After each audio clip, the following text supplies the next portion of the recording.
لیکن آج میں انشاءاللہ آپ کو اتنا ضرور بتا دوں گا کہ آپ کی تشفی ہو جائے، تشنگی نہیں رہے گی انشاءاللہ۔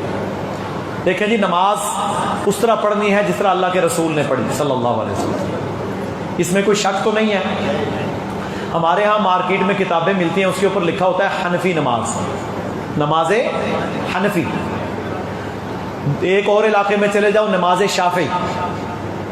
بھائی ایک ہی نماز ہے، اس کا نام ہے نماز محمد صلی اللہ علیہ وسلم، اس کے علاوہ نماز کوئی نہیں۔ یہ فرقوں کی جو اپنی اپنی نمازیں ہیں نا، یہ لوگوں کی بنائی ہوئی باتیں ہیں، اس کی شرعی حیثیت کوئی نہیں۔ نماز ادا کرنے سے پہلے وضو کرنا وہ ہم سکھا چکے ہیں۔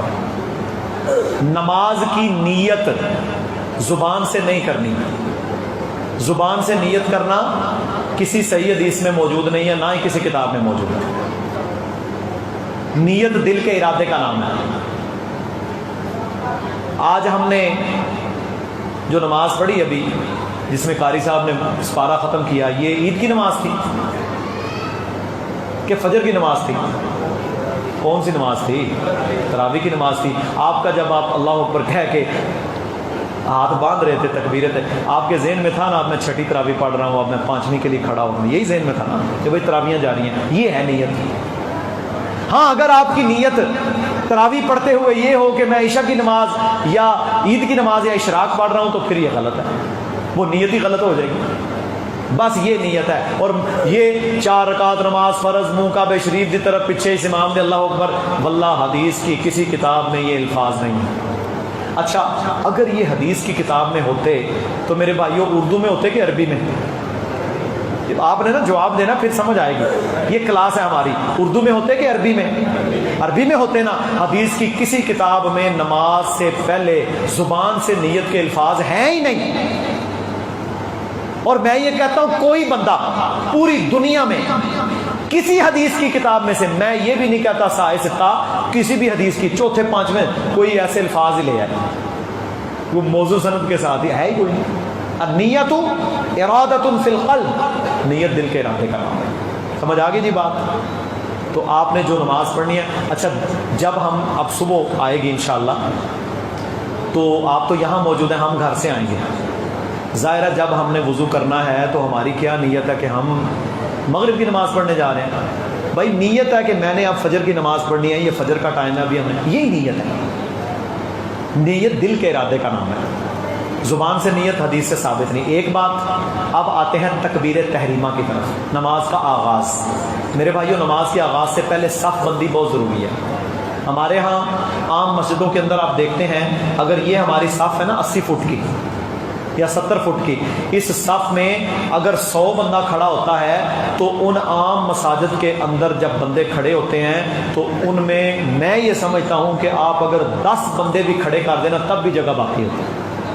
یہ ظلم ہے، یعنی وہ اپنی طرف سے صف مکمل کر کے بیٹھے ہیں لیکن جگہ موجود ہے، نہ کندھے سے کندھا نہ قدم سے قدم۔ حالانکہ نبی صلی اللہ علیہ وسلم نے صف بندی کا، قدم سے قدم ملانے کا، کندھے سے کندھا ملانے کا اتنا حکم دیا۔ حضرت انس بن مالک رضی اللہ تعالیٰ عنہ فرماتے ہیں، کہتے ہیں صحیح بخاری میں حدیث ہے، ہم اس طرح اپنے قدموں سے قدموں کو اور کندھوں سے کندھوں کو چپکا دیا کرتے تھے، اپنے جسم سے زیادہ نہ کھولے۔ فرمایا جس صف میں رکھنا ہوگا وہاں سے شیطان کو میں دیکھتا ہوں کہ بکری کے بچے کی طرح گزر۔ فرمایا تم اپنی صفوں میں خلا کو ختم کرو ورنہ اللہ تمہارے دلوں میں بھی خلا ڈال دے گا۔ تو صف بندی بہت ضروری ہے، مردوں کے لیے بھی خواتین کے لیے بھی، ساتھ ساتھ مل کر کھڑے ہونا، قدم سے قدم کندھے سے کندھے ملا کر کھڑے ہونا، اور پوری نماز میں صف بندی کا اہتمام کرنا۔ سمجھ آ گئی جی؟ اس کے بعد ہے تکبیر تحریمہ۔ تکبیر تحریمہ میں 2 طریقے ہیں، میں بتاؤں گا، آپ چاہے پریکٹیکلی کر کے بھی دیکھ لیں، کوئی شرم نہیں۔ اگر مجھے مرنے سے پہلے بھی ایک لفظ ملتا ہو نا، واللہ محدثین کے یہ اقوال تھے، میرا بھی یہی قول ہے، مرنے سے پہلے بھی مجھے کوئی سیکھنے کو ملتا ہو ہم انشاءاللہ ضرور سیکھیں گے، یہ تو جاری رہنا۔ ٹھیک ہے جی؟ تو ہمارے ہاں کیا کہتے ہیں؟ اللہ اکبر ہے جی، یہی ہے نا، اس کی کوئی شرعی حیثیت نہیں۔ جو لوگ حج اور عمرہ کر کے آئے ہیں انہیں پتہ ہے، جب آپ حجر اسود کے پاس سے گزرتے ہیں نا، استلام کرتے ہیں، کس طرح کہتے ہیں؟ بسم اللہ ہی، اس طرح کرتے ہیں کہ اس طرح کرتے ہیں، یہ بھی استلام ہے۔ آپ یہاں کھڑے ہو کر بھی منہ کہاں کر رہے ہیں؟ قبلہ کی طرف. دو طریقے ہیں، ایک صحیح بخاری میں، دوسرا بھی صحیح بخاری میں. ایک روایت عبداللہ بن عمر رضی اللہ تعالی عنہ کی ہے کہ رسول اللہ صلی اللہ علیہ وسلم نماز کے آغاز میں رکوع میں جاتے ہوئے، رکوع سے سر اٹھاتے ہوئے، اور 2 رکعتیں پڑھ کے تیسری کے لیے جب تشہد کے بعد کھڑے ہوتے تو آپ صلی اللہ علیہ وسلم اپنے ہاتھوں کو کندھوں تک اٹھاتے تھے. کہاں تک؟ یہ کندھوں تک اور انگلیوں کو اس طرح نہیں رکھنا، بل ایزی رکھنا. آپ اپنے ہاتھوں کو کہاں تک اٹھاتے تھے؟ کندھوں تک. یہ حضرت عبداللہ بن عمر رضی اللہ تعالی عنہ کی روایت ہے. بھائی کو پڑھا یہاں تک، ٹھیک ہے جی. یہ بھی صحیح بخاری میں ہے. ایک حدیث ہے مالک ابن حویرث رضی اللہ تعالیٰ عنہ کی، وہ کہتے ہیں رسول اللہ صلی اللہ علیہ وسلم نماز شروع کرتے ہوئے، اب یہاں میرے بھائیوں صرف پہلی رفع الیدین کا ذکر ہی نہیں ہے صحیح بخاری میں. نماز شروع کرتے ہوئے، رکوع میں جاتے ہوئے، رکوع سے سر اٹھاتے ہوئے، اور جب 2 پڑھ کے تیسری کے لیے کھڑے ہوتے تو آپ صلی اللہ علیہ وسلم اپنے کانوں کی لو تک ہاتھ اٹھاتے. اچھا، اس لو کی ایسی غلطی لگی، ان لوگوں نے لو کو ٹچ کرنا شروع کر دیا، حالانکہ اس کی کوئی شرعی دلیل نہیں. اب آپ کے پاس کیا فلیکسیبلٹی ہے؟ آپ اپنے ہاتھوں کو اللہ اکبر یہاں تک اٹھا لیں، یہاں تک اٹھا لیں، یہاں تک، یہ آپ کے پاس جگہ ہے. ٹھیک ہے جی، اللہ اکبر یہاں تک اٹھا لیں، کانوں کی لو تک اٹھا لیں. یہ طریقہ کار ہے. سمجھ آ گئی جی انشاءاللہ. ہاتھوں کو اس طرح رکھنا ہے، ایسے نہیں رکھنا. کچھ لوگ رفع الیدین بھی کرتے ہیں لیکن ایسے عجیب و غریب ان کے سٹائل ہے. نہیں، رفع الیدین استلام کی طرح ہوگا. سمجھ آ گئی جی. آگے چلیں. اب اللہ اکبر اپنے ہاتھ کو باندھنا ہے. صحیح بخاری میں حدیث ہے، مسلم میں حدیث ہے، رسول اللہ صلی اللہ علیہ وسلم اپنے بائیں ہاتھ پر اپنا دایاں ہاتھ رکھتے تھے، اور یہ رکھنا فرض ہے، حکم ہے اس کا. بائیں ہاتھ پر دایاں ہاتھ رکھتے تھے. صحیح مسلم میں، بخاری اور مسلم کے اندر حدیث ہے، سہل بن سعد صحابی کا نام ہے رضی اللہ تعالیٰ عنہ، وہ کہتے ہیں رسول اللہ صلی اللہ علیہ وسلم نے ہمیں اپنی بائیں ذراع پتہ کون سی ہے؟ یہ بازو. اپنی بائیں ذراع پر اپنی دائیں ذراع کو رکھنے کا حکم دیا. اپنی، آپ ذرا کھڑے ہوں گے، ادھر آئیں، بائیں ذراع پر دائیں کو رکھ کے بتائیں، اسے ناف سے نیچے کر کے دکھائیں.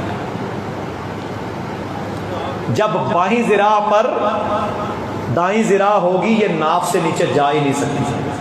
یہ الٹیمیٹلی یہ بخاری اور مسلم کی حدیث ہے. ٹھیک ہے جی، بیٹھے. ایک حدیث یہ تجربہ کر کے دیکھیں، یہ بازو ہوتا ہے، اس بازو پر اس طرح بازو رکھنا ہے. کوئی بندہ تجربہ کر کے دیکھ لے، ناف سے نیچے نہیں جا سکتا. یہ کسی کا ذرا پیٹ ہوگا وہ تو ویسے ہی نہیں جا سکتا. بائیں ذراع پر دائیں ذراع کو، ایک یہ طریقہ ہے، بخاری اور مسلم میں. ابو داود کے اندر الفاظ ہیں، رسول اللہ صلی اللہ علیہ وسلم اپنی بائیں کلائی کے جوڑ پر اپنی دائیں کلائی کے جوڑ کو اپنے سینے پر رکھتے تھے، علی صدری. ٹھیک ہے جی. اسی طرح حلب رضی اللہ تعالیٰ عنہ کی حدیث مسند احمد کی ابن حنبل کے اندر ہے، آپ صلی اللہ علیہ وسلم اپنے بائیں ہاتھ پر دائیں ہاتھ کو اپنے سینے پر باندھتے ہیں. لیکن اولین حدیث کون سی ہے؟ بخاری اور مسلم کی. اس بازو پر بازو کو رکھنا ہے. اور میرے بھائیوں ایک حدیث میں اس کو پکڑنے کا بھی ایسے ذکر ہے، لیکن رکھنا کہاں ہے؟ یہ حصہ. اور سینہ یہ آخری پسلی تک چلتا ہے، یہاں سے لے کر یہاں رکھ لیں، یہاں رکھ لیں، یہاں رکھ لیں. ٹھیک ہے، یہ آپ کی چوائس ہے. لیکن ذراع پر ذراع رکھیں گے تو یہ آٹومیٹیکلی سینے پر آئے گی. اب رہ گیا مسئلہ ناف کے نیچے ہاتھ باندھنے کا. اس کی اگر ایک روایت موجود ہے تو وہ ضعیف روایت ہے. بخاری اور مسلم کی حدیث کے خلاف تو اسے پیش کرنا جائز ہی نہیں. متفقون علیہ حدیث ہے. سینے پر ہاتھ باندھنے، سمجھ آگے. اچھا، پھر ایک اور سوال ہے. ہمارے جتنے احناف ہیں جو کہتے ہیں جی نماز میں ہاتھ ناف سے نیچے یا یہاں باندھنے چاہیے، ان کی عورتیں سینے پر باندھتی ہیں جی، وہ کس دلیل سے باندھتی ہیں؟ مثلا اپنی بنائی ہوئی باتیں، مرد کے لیے کچھ، عورت کے لیے کوئی. حالانکہ نماز میں حکم ہے صلو کما رأیتمونی اصلی. اللہ کے نبی نے فرمایا نماز اس طرح ادا کرو جس طرح مجھے پڑھتا ہوا دیکھتے. اب آگے چلتے ہیں. رکوع میں گئے، ہاتھ کندھوں تک یا کانوں کی لو تک. رکوع سے سر اٹھایا، ہاتھ کندھوں تک یا کانوں کی لو کے برابر. 2 رکعتیں پڑھ کے تشہد سے اٹھے، رفع الیدین کیا، اپنے ہاتھوں کو باندھ لیا. اسی طرح تکبیرات عید، اب عید کی نماز پڑھنی ہے نا، ہر تکبیر کے ساتھ رفع الیدین کر کے اپنے ہاتھوں کو باندھنا ہے. جنازے میں ہر تکبیر کے ساتھ رفع الیدین کر کے اپنے ہاتھوں کو دوبارہ باندھ لینا ہے. بات سمجھ آ گئی جی انشاءاللہ. اور رفع الیدین کرنے کے حوالے سے حدیث پورا باب بخاری میں بھی ہے، مسلم میں بھی ہے. اور اس کے علاوہ جتنی روایات ہیں نا، عبداللہ ابن مسعود رضی اللہ تعالیٰ عنہ کی روایت ترمذی وغیرہ میں جن محدثین نے اس حدیث کو نقل کیا انہوں نے خود ہی ساتھ کہہ دیا وَلَمْ يَثْبُتْ حَدِيثُ ابن مسعود، ابن مسعود والی حدیث ثابت نہیں ہے. امام ابو داؤد نے نقل کیا، فرمایا کہ یہ حدیث جو ہے وَلَيْسَ هُوَ بِصَحِيحٍ عَلَى هَذَا الْمَعْنَى أَوْ هَذَا اللَّفْظ، یہ ان الفاظ کے ساتھ صحیح نہیں ہے. تو بخاری و مسلم کی حدیث رفع الیدین کرنے کی ہے. اسی طرح جب آپ رکوع میں جاتے ہیں تو میرے محترم بھائیوں، رکوع میں کمر کو سیدھا رکھنا چاہیے. سمع اللہ لمن حمدہ کہہ کر کھڑے ہوں، اطمینان کے ساتھ نماز ادا کریں. جو شخص اپنی ساری ہڈیوں کو سیدھا نہیں نہ ہونے دیتا قومے میں، اس کی کوئی نماز نہیں. ہمارے یہاں مسجدوں کے اندر سمع اللہ لمن حمدہ ربنا، اگلا بندہ بیچارہ بھی اٹھ رہا ہوتا ہے اور وہ سجدے میں بھی جا چکا ہے. یہ ظلم ہے، اپنی نماز کو ضائع کرنا ہے. اور میرے بھائیوں، بخاری کے اندر حدیث ہے، ایک بندہ، ایک صحابی آئے، انہوں نے آ کر مسجد نبوی کے اندر نماز ادا کی. نماز ادا کرنے کے بعد اللہ کے نبی صلی اللہ علیہ وسلم وہاں پر بیٹھے تھے، تحیۃ المسجد تھی یا نفل تھے، تو وہ جناب آئے، کہتے ہیں السلام علیکم یا رسول اللہ، السلام علیکم، یعنی سلام کیا. رسول اللہ صلی اللہ علیہ وسلم نے اس کا جواب دیا، فرمایا ارجع، چل واپس، فصلی، نماز ادا کرو، فإنک لم تصلی، کیونکہ آپ نے نماز کوئی نہیں پڑھی، تمہاری کوئی نماز نہیں. وہ بندہ پھر گیا، پھر نماز پڑھی. 3 دفعہ انہوں نے جب یہ عمل کیا، چوتھی بار کہتے ہیں اللہ کے نبی صلی اللہ علیہ وسلم مجھے اس سے بہتر نماز نہیں آتی، آپ مجھے بتا دیں. تو وجہ کیا تھی؟ وہ بندہ تیز تیز نماز پڑھ رہا تھا. آپ نے فرمایا جب تو نماز پڑھ تو بڑے سکون کے ساتھ قیام کر، اس کے بعد بڑے اطمینان کے ساتھ رکوع میں جا کہ تیری ہر ہڈی اپنی جگہ پر آ جائے. پھر بڑے اطمینان کے ساتھ کھڑا ہو، قوما کر، تیری ہر ہڈی اپنی جگہ پر آ جائے. پھر سجدہ کر بڑے اطمینان کے ساتھ. 2 سجدوں کے درمیان دعائیں کسی نے سیکھی ہیں؟ مولوی تو نہیں سکھاتا، بہت کم. حالانکہ 2 سجدوں کے درمیان رسول اللہ صلی اللہ علیہ وسلم پڑھا کرتے تھے رب اغفر لی، رب اغفر لی، رب اغفر لی، یہ پڑھا کرتے تھے. اچھا ہمارے ہاں کیا ہوتا ہے عام مسجدوں کے اندر، سجدہ کر کے اٹھے، بس گوڈیاں نو ہاتھ لانا تے واپس. سیدھا ہونا گوارا ہی نہیں ہے. اپنی نماز بھی ضائع اور دوسروں کی بھی ضائع. بڑے اطمینان سے بیٹھیں، 2 دفعہ 3 دفعہ دعا پڑھیں گے تو یقیناً اطمینان ہو جائے گا. ٹھیک ہے جی، یہ ہو گیا جی. اس کے بعد آ جاتے ہیں تشہد کی طرف. پہلا تشہد میں اپنے پاؤں کو کھڑا کر کے دوسرے کو بچھانا ہے. اور میرے بھائیوں، ہر تشہد کے اندر شروع سے لے کر آخر تک اپنی انگلی سے اشارہ کرنا. یہ صحیح مسلم میں حدیث ہے. اشارہ پن پوائنٹ ایسے ہوتا ہے نا، اشارہ کرنا. ابو داؤد میں ہے اسے خم میں رکھنا، ابو داؤد میں ہے اسے ہلانا، نسائی کے اندر حدیث ہے اس پر دیکھنا. تو یہ عمل بن جاتا ہے. شروع سے لے کر آخر تک رفع سبابہ کیا جائے، اور یہ سنت نبوی صلی اللہ علیہ وسلم ہے، اور یہ شیطان پر ضرب بھی ہے، یہ بھی اقوال میں موجود ہے. پہلا تشہد ہو چاہے آخری تشہد ہو، آخری تشہد میں تورک کرنا ہے. تورک کیا ہے؟ ایک اپنا پاؤں کھڑا رکھنا ہے اور دوسری ٹانگ نیچے سے نکال کر اسے بائیں کولے پر بیٹھنا ہے. اسے بولتے ہیں تورک. جس طرح زنانیاں نہیں بیٹھتی ہیں، ہماری عورتوں کو انہوں نے تورک پہ لگایا ہوا ہے، حالانکہ یہ اللہ کے نبی کا عمل ہے. اللہ کے نبی صلی اللہ علیہ وسلم ہر نماز کے آخری تشہد میں سکون سے بیٹھ کر تورک کرتے، انگلی کو ہلاتے جاتے، اور درود کے بعد مسنون دعائیں پڑھنے کے بعد لمبی دعائیں کیا کرتے. یہ کام ہی ہم نے چھوڑ دیا.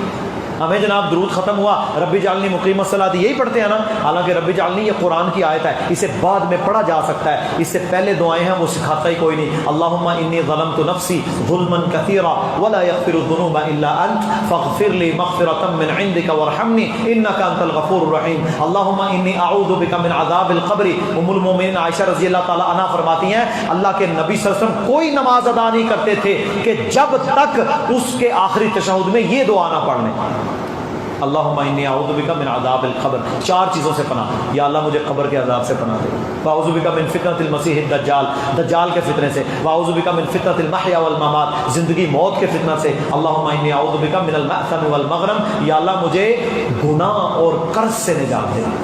اچھا، جس نے یہ دعا ہی نہیں کرنی پھر مصیبتوں میں پڑے گا کہ نہیں؟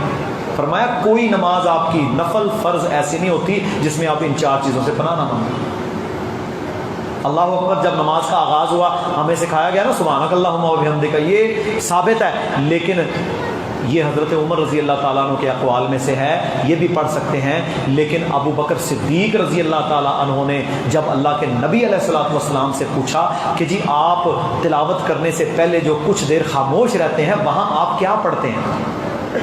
اچھا واضح پوچھ لیا نا، اسپیسیفک سوال کیا، بخاری میں بھی حدیث ہے، مسلم میں بھی، تو رسول اللہ صلی اللہ علیہ وسلم نے فرمایا میں یہاں پر یہ پڑھتا ہوں اللہم باعد بینی و بین خطایای، یا اللہ میرے اور میرے گناہوں کے درمیان اتنی وقفے کو ڈال دے، کما باعدت بین المشرق والمغرب، جس طرح مشرق اور مغرب کے درمیان فاصلہ ہے۔ اللہم نقنی من الخطایا، یا اللہ میری خطاؤں کو دھو ڈال، کما ینقی الثوب الابیض من الدنس، جس طرح سفید کپڑے کو دھویا جاتا ہے۔ اللہم اغسل من خطایای، یا اللہ میری خطاؤں کو دھو ڈال بالثلج والماء والبرد، اولوں کے ساتھ، برف کے ساتھ، پانی کے ساتھ۔ کیسی شاندار دعا، یہ دعا پڑھتا ہی کوئی نہیں۔ میں دعوے سے کہتا ہوں ہمارے 90% پاکستان کے مولویوں کو بھی یہ دعا نہیں آتی، کیونکہ وہ بیچارہ مت کا مارا تقلید میں ڈوبا ہوا 8 سال مدرسے سے فارغ ہو کے بھی آیا تو اسے یہ پتہ نہیں تھا کہ میں نے حدیث کا جواب دینے کے لیے اسے پڑھنا ہے یا عمل کرنے کے لیے پڑھنا ہے۔ مجھے ایک مولوی ملا، اللہ نے اسے سمجھ دی، قرآن و سنت پر آیا، کہتا ہے واللہ ہمیں پورا سال صرف یہ سکھایا جاتا تھا تو نے صحیح بخاری کی حدیثوں کا جواب کیسے دینا ہے۔ جو بندہ قرآن اور حدیث کو اس لیے پڑھے کہ اس کا جواب کیسے دینا ہے، اس سے بڑا بدبخت ہے کوئی، حالانکہ قرآن اور حدیث کو عمل کرنے کے لیے۔ سمجھ آ گئی جی بات؟ جی جواب دینے سے مراد یہ ہے کہ حدیث کو پڑھا، وہ میرے فقہ کے مطابق نہیں ہے تو میں اس کے جواب اور تعویلیں کروں گا کہ نہیں اس میں یہ مطلب نہیں ہے، ایسا مطلب ہے، سمجھنے کی کوشش نہیں کرنی۔ حالانکہ حدیث سے مراد یہ ہے جب حدیث کو آپ نے پڑھا تو آپ اس پر عمل کریں۔ حدیث عمل کرنے کے لیے ہے، نہ کہ اس میں نکتہ چینیاں کی جائیں۔ دیکھیں نا قرآن نے کہا اٹھ کھڑا ہو قیام کر، تو ہم کہنے نہیں اس قیام سے مراد یہ نہیں ہے، اس قیام سے مراد ہے سو کے کھڑا ہونا، تعویلیں کرنا حدیث کی، تو یہ تعویلیں کرنا ظلم ہے، اس سے بچنا چاہیے۔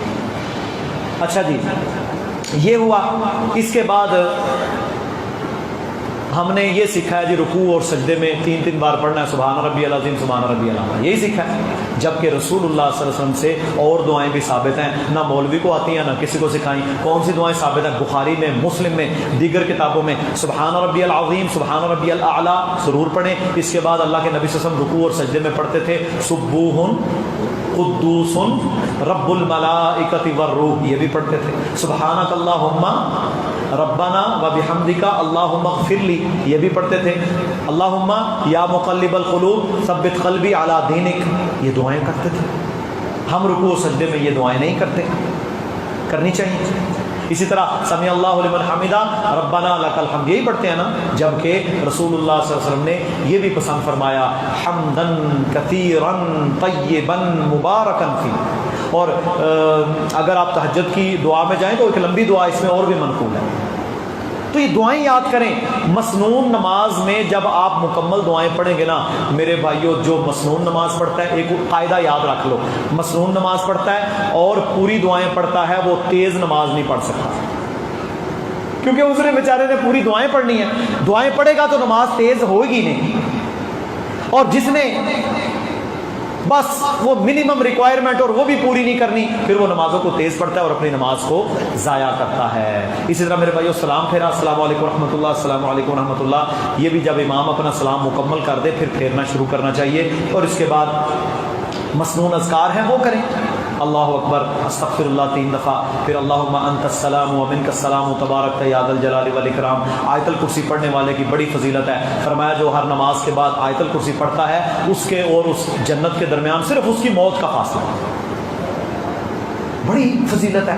تو مسنون اذکار کریں، تو ان اذکار پر ہم نے عمل کرنا چاہیے۔ اور میرے بھائیوں اسی طرح ہمارے ہاں سلام پھرتے ہی وہ جناب نا 10 سیکنڈ کے لیے اجتماعی دعا سی ہوتی ہے، صرف مولوی کی اتنی بات سمجھ آتی ہے الحمدللہ وصلی اللہ علیہ، بس ذکر اذکار سبحان اللہ الحمدللہ اللہ اکبر آیت الکرسی سورہ فلق ناس اخلاص مسنون اذکار سارے قتل کر دیتے ہیں، حالانکہ فرض نماز کے بعد رسول اللہ صلی اللہ علیہ وسلم اپنی جگہ پر بیٹھ کر یہ مسنون اذکار باقاعدہ کیا کرتے تھے، الا کہ کہیں آپ کو جلدی میں جانا ہوتا تو آپ رستے میں کر لیتے۔ تو مسنون اذکار کا قتل، وہ چھوٹی سی دعا کر دی، ہم یہ نہیں کہتے، ہم کہتے ہیں مسنون اذکار کر، اس کے بعد اکیلے بیٹھ کے چاہے 2 گھنٹے دعا کر، کوئی ممانعت نہیں، دعا تو عبادت ہے، کریں دعا، لیکن اس دعا کو وہاں شامل نہ کریں جہاں اللہ کے نبی نے شامل نہیں کیا۔ اور وہ جو ہے نا اذکار، وہ بھی ساری دعائیں ہیں۔ پھر ایک ذہن اور اپنا بنا لیں کہ دعا صرف وہی نہیں ہوتی جس میں صرف ہاتھ ہی اٹھایا جائے، دعا صرف وہ نہیں ہوتی جس میں ہاتھ اٹھانا لازم ہو، ہاتھ اٹھانے کے بغیر بھی بہت ساری دعائیں ہیں۔ سارا دن آپ لوگوں کو سلام کرتے ہیں، دعا نہیں ہے تو اور کیا ہے؟ السلام علیکم، تجھ پر سلامتی ہو، ورحمۃ اللہ، تیرے اوپر اللہ کی رحمت ہو، وبرکاتہ، اللہ تجھے برکت عطا فرمائے، دعا ہے نا، ہاتھ اٹھا کے کرتے ہیں۔ اسی طرح دعا ہاتھ اٹھا کے بھی ہے اور بغیر ہاتھ اٹھائے بھی ہے۔ اسی طرح ایک بندے کو چھینک آتی ہے، کہتا ہے الحمدللہ، اگلا کہتا ہے یرحمک اللہ، اور پھر وہ دعا دیتا ہے اسے۔ تو لازم نہیں ہوتا کہ ہر دعا میں ہاتھ ہی اٹھایا جائے، ہاں ہاتھ اٹھا کے کوئی دعا کرنا چاہتا ہے کرے۔ اچھا، ہاتھ اٹھا کے دعا کرنے کا جن لوگوں کو شغف ہے، شوق ہے، آپ کبھی نہیں دیکھیں گے وہ قنوت نازلہ کریں۔ جو اللہ کے نبی نے کی ہے نمازوں کے اندر، جب مسلمانوں پر مشکلات ہوں، آخری رکعت میں رکوع کے بعد ہاتھ اٹھانا اور مقتدیوں کا پیچھے ہاتھ اٹھا کر آمین کہنا، مسند احمد میں واضح الفاظ ہیں، وہ نہیں کرتے۔ تو میرے بھائیوں، اپنی مرضی کا دین نہیں لینا، دین وہ جو آسمانوں سے نازل ہوا۔